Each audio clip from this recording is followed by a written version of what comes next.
आज आम्हाला अचानक जळगावला जावं लागलं कारण प्रणम्याच्या आजोबांची तब्येत बरी नव्हती. आपला प्रणम्य कॅमेरा दाखवला की छानशी गोड पोज द्यायला लागतो. बघता बघता आम्ही पोहोचलो जळगावला. प्रणम्य व त्याचे पप्पा माझ्या पुढे पुढे चालत होते. मला एकटीलाच मागे टाकून दिलं त्यांनी.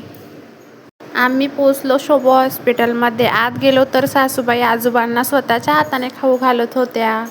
म्हणतात ना, नवरा बायकोचं प्रेम हे असं असतं, संकटाच्या काळात शेवटपर्यंत साथ देणारी फक्त बायको असते.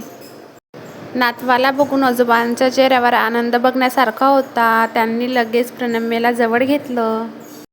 तेवढ्यात आपला प्रणम्य हॉस्पिटलच्या स्टूलवर बसून सुद्धा डान्स करत होता. जिथे जाईल तिथे याचा डान्स सुरू होईल. तेवढ्यात हॉस्पिटलचा स्टाफ चेकअपसाठी आला व त्यांनी चेकअप करून घेतलं. आपला प्रणम्य जिथे राहील तिथं कोणाकडे जाणार नाही असं होऊच नाही शकत.